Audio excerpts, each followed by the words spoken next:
저희가 자, 이제 어제 저희가 제시한 지수선물 매매 전략이 단기 추세 저점이 309에서 311선이다.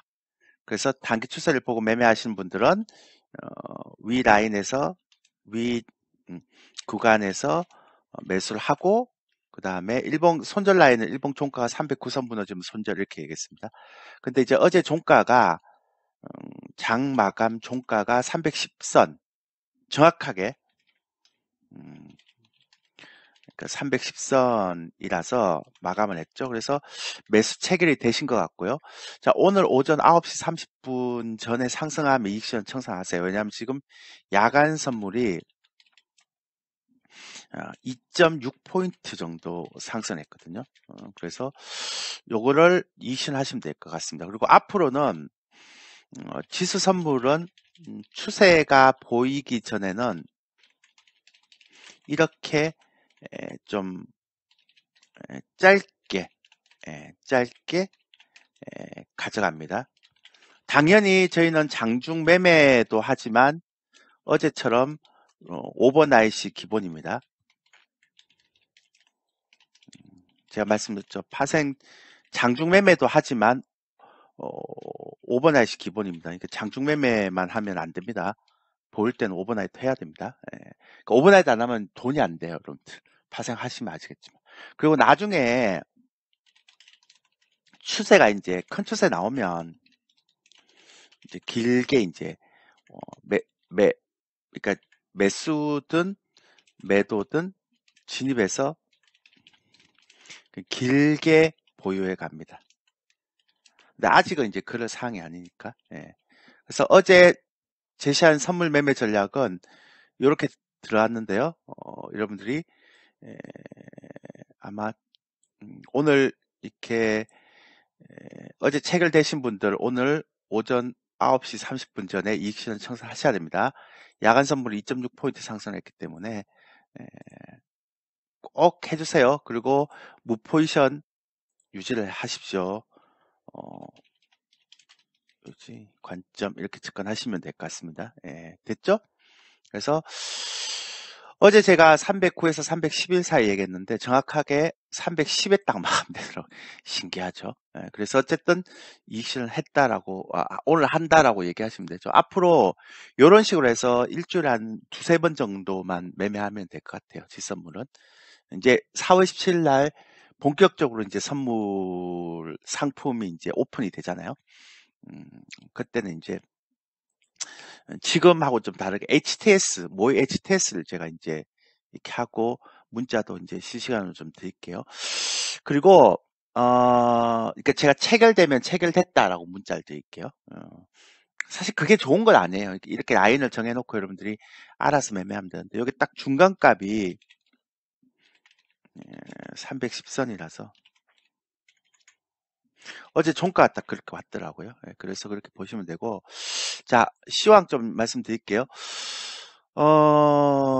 되게 중요한 게 좀 있어서, 이제, UBS가 크레딧 스위스 인수했잖아요. 제가 어떻게 봐야 되는지 그 얘기를 좀 드리면, 내용을 먼저 보면, UBS가 32억 달러의 크레딧 스위스를 인수를 합의했습니다. 근데, 좀 싸죠? 그 CS 자산 규모가 5,750억 달러에서 작년 말 기준이네 5,250억 달러인데 그죠? 근데 이것도 막 이제 안 할라 그랬죠. 그러니까 안 할라 그러다가 이제 스위스 중앙은행에서 최대 1,000억 스위스 프랑, 그러니까 141조 정도를 우리가 지원해 주겠다. 그러니까 너네 해라. 이렇게 해갖고 그래서 이제 최종 인수 금액은 30억 스위스 프랑, 그러니까 4조 2천억에 이제 인수를 한 거죠. 그래서 이제 인수 관련 손실액이 50억 스위스 프랑이고요. 약 7조 원인데, 당장은 이제 어떻게 될지 모르겠지만, 장기적으로 보면 괜찮은 거 아닌가요? 되게 싸게 잘한 것 같은데. 근데 이제 교환 비율이 CS가 22주고, 이제 UBS가 이제 한 주잖아요. 그러니까, UBS 주주들은 괜찮은 딜이죠. 근데 크레딧 스위스 주주들은 거의 뭐, 크레딧 스위스 그 22주에 UBS 한 주를 받으니까 얼마나 짱납니까? 그래서 월가의 전망은 이게 밸류가 높아질 인수합병이고 투자 의견을 좀 상향한다 이렇게 얘기를 하는 사람도 있고요. 그 다음에 뭐 아유 지금처럼 이렇게 좀 그런데 뭐 이런 걸 하냐 이런 전망도 있습니다. 20에서 그 지난번에 왜 이런 사태가 막 터질 때도 불구하고 50pp 인상을 했잖아요. 근데 아마 다음번에는 25pp 인상 가능성 있을 거라고 이렇게 얘기를 하고요. 그만큼 이제 ECB 금리 정책도 변하고 페드의 금리 정책도 변하겠죠. 그 다음에 이제 뱅크런, 그러니까 은행의 이제 예금 인출 사태는 좀 진정됐는데 이제 본드는 채권에 대한 본드는 우려가 있다. 참 재밌어요. 이게 왜 그런가 하면 그러니까 크레딧 스위스가 발행한 AT1 본드라고 이제 코코 본드 요즘 말 많잖아요. 그러니까 이게 지금 문제가 돼서 그렇습니다. 근데 이게 은행이 좀 어려워지면 이걸 이제 주식으로 전환하거나 아니면 투자자들 일부만 손실을 좀 떠안는 채권이잖아요. 채권은 그나마 좀 안정적이라고 생각하니까. 근데 이제 예전 같으면 이렇게 부도가 나면 주식보다는 선순위 개념으로 이렇게 채권을 이렇게 원래 줘요. 그러니까 은행에서 발행한 채권을. 근데 이 코코본드 이번에 USBS, UBS, UBS가 그 UBS가 이제 CS 하면서 이런 코코본드를 다 이제 삼각 처리했습니다. 그러니까 깡통으로 만들어 버렸죠. 그리고 이제 주식 투자자는 일부 보상을 하는 그런 정책을 이렇게 이제 얘기를 하니까 얼마나 열받겠어요. 생각해 보세요. 그러니까 이게 지금까지는 한 번도 이런 일도 없고 이러면 안 되는 형태예요. 그러니까 지금까지 개념이 깨져버렸잖아요. 안 그래도 이제 세스에서 발행한 ATI 코코펀드 같은 경우는 하이힐드 투자 개념으로 많이 투자가 유입됐는데 그 금액도 장난 아닌데 그래갖고 이제 이거 소송 걸릴 수도 있다는 거예요. 그러면 이제 또 이게 또 인수합병한 이후에 후폭풍이 또 장난이 아니겠죠. 그렇잖아요. 그래서 이제 이런 형태의 흐름들이 조금씩 좀 문제가 생길 수도 있겠다는 생각을 하는 거죠. 저희는. 그리고 이제 이게 이제 더 나아갔고 AT1 본드 시장에서 2,750억 달러인데 이제 지금 요거 말고 그럼 다른 은행에서 또 코코 본드 이렇게 발행했던 거 가지고 있는 사람들은 CS도 저렇게 은행이 부실화되면 이렇게 합병도 되면 이거 저거 깡통 되네 이러면서 다른 은행에서 발행한 코코 본드도 막 매도하니까 이제 채권이 급락하고 작은 경색이 또 일어날 수 있는 그런 문제 있겠죠. 이게 이제 우리가 소위 하는 잠재적인 리스크 이렇게 얘기를 하는 겁니다. 그러니까 잠재적인 리스크가 저렇게 또 이제 작용을 하고 있다라고 보는 거죠. 이해되셨죠? 네, 그렇게 보시면 되고요. 그 다음에 근데 이제 그래도 미국 시장이 올라가는 이유는 연준이나 ECB나 캐나다, 영국, 일본, 스위스 그 중앙은행 5군데, 6군데 그죠?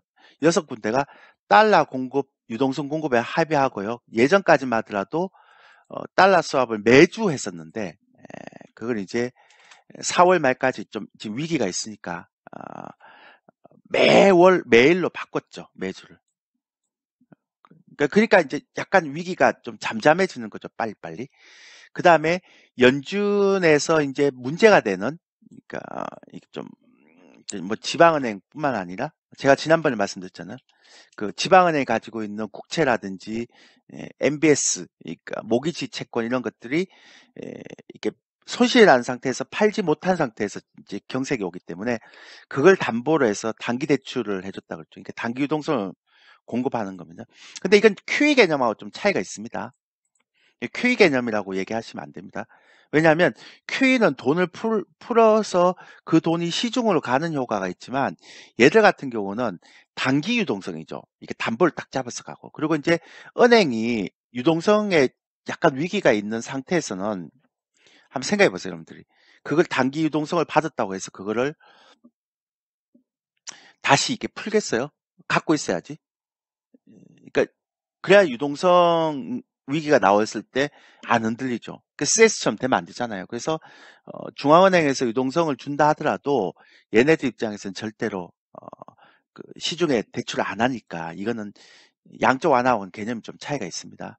그리고 이제 바이든이 워런 버핏 만나서 이제 은행 구제 논의했다라는 얘기가 나오고 있는데 아직까지 뭐 워런 버핏은 답변 안 했죠. 근데 이제 시장에서 기대를 하고 있는 거죠. 2008년도에는 리만 브러스 사태 터질 때 골드만삭스에 50억 불, 그 다음에 2011년도 재정위기 나올 때 뱅크 오브 아메리카에 50억 달러 이제 그 워런 버핏이 지원했기 때문에 이번에도 지원해 줄 수 있을 거다.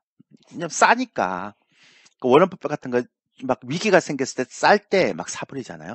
뱅크 오브 아메리카도 지금 그렇게 해서 최대주주라고 그 지분을 많이 확보한 거잖아요. 그죠? 그렇게 하고요.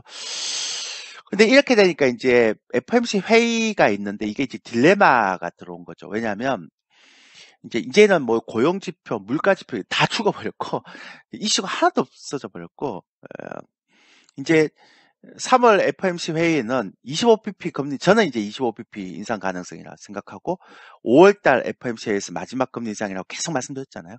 근데 왜냐하면 여기서 금리 인상을 동결하면 또 미국이 강달러 정책 유지를 또 못하잖아요. 그러면 미국에 투자된 금액들이 다 빠져버리기 때문에 딜레마가 있죠. 근데 여기다 또 50pp를 또 빅스텝을 하면 은행 자금에 대한 경색 위기가 또 불거질 거 아니에요. 국채금리 막 올라가고 국채가 떨어지고 이러면 그럼 단기 대출해 준 의미가 없잖아요. 그래서 이제 이런 것들에 대한 부분들이 좀 딜레마가 있을 거다. 근데 이 딜레마 속에서 어쩔 수 없이 저는 25pp 이상 할 것이다라고 생각하고 있고요. 그 통화 정책 이슈는 이제 감소가 되겠죠. 이제 뭐 CPI가 나오든 고용지표 잘 나오든 다 묻혀버리겠죠.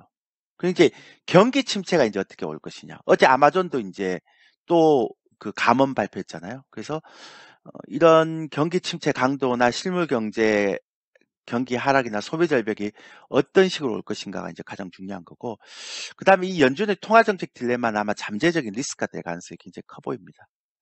제 예상대로 뭐 패드워치도 보면 거의 25bp 인상이 70%가 넘어가잖아요. 예. 그게 볼 수 있고, 그 다음에 이번 주 시장 주목할 이슈는 시진핑이나 이제 푸틴 정상회담합니다. 그래서 우크라이나 사태 해법이 어떻게 될 것인지, 만약에 이제 잘 해결되면 공급망 인플레이션 완화 효과가 있으니까요. 이것도 이제 앞으로 통화 정책에 굉장히 큰 변화가 있을 거고요. 그 다음에 3월 FOMC 회의를 보면 점도표하고 파월 의장의 코멘트가 이제 어떻게 나오는지. 지금 파월 의장 뭐 사임해야 된다는 얘기도 있죠. 맨날 말 바뀌고 아마추어 같다고 막 그런 얘기를 하고 있습니다. 그 다음에 경기 지표를 이제 통화 정책보다는 경기 지표를 봐야 되는데 이번 금요일 날 제조업하고 서비스업 구매자 관리 지수가 나옵니다. 그래서 대충 해외 증시는 이렇게 돌아가고 있다라고 보시면 되고요. 여기서 하나 더 여러분들한테 좀 말씀드리고 싶으면 뭐냐면 이게 수급에서 어제도 보시면 아시겠지만 이게 이 요게 그래서도 이제 그렇게 수급은 변화가 없는데요. 코스닥도 변화가 없죠. 근데 외국인들 선물의 매도가 매수로 잘 청산을 안 하네요. 환매수를 얘네들이. 좀 굉장히 독특한 구조죠. 그러니까 매수로 전환을 잘 안 해요. 그러니까 롤오버를 3천 계약을 하고 나서 오히려 지금 만기 이후에 누적이 지금 14,000 계약입니다. 예. 이게 좀 특이한 거고요. 그 다음에 제가 말씀드렸죠. 이거 금융투자의 인버스는 작년에 1조 정도 했다가 올해 2월 달에 굉장히 많이 청산했다가 다시 싹 줄었어요, 지금. 그러면 아직도 한 8천억 정도가 인버스를 갖고 있는 거죠, 금융투자가. 이것도 이제 굉장히 좀 시장이 부담스럽고요. 그 다음에 부담스러운 게, 보세요, 이거. 또 들어왔어요, 신용장고. 그러니까 이제 은행 위기가 약간 완화되니까 개인 투자자들이 약간 이제 좀, 또 한번 이렇게 조금 그거 하는 거예요. 예. 그래서 제가 좀 짧게 가져가자고 그러는 거예요. 이게 신용장고 애들이 잘 겁이 없는지 잘 안 파네요. 그래서 이제 제가 좀 아까도 말씀드렸지만 좀 짧게 가져가자. 예. 그 말씀을 드리는 거죠. 그래서 어제 저희가 매수했던 선물, 그거를 오늘 좀 이익 실현을 했으면 좋겠다. 9시 30분에. 그리고 당분간은 지수선물의 추세가 보이기 전까지는 이렇게 짧게 이익 실현해가는 전략이 좋을 것 같다. 그래도 뭐 짧게 이익 실현해도 어제 샀으면 2, 3포인트 나오잖아요. 예, 그러니까 뭐 장중에 그렇게 못 먹어요. 오버나잇 하니까 그렇게 먹는 거죠. 예, 그렇게 하시면 될 것 같습니다. 됐죠? 예,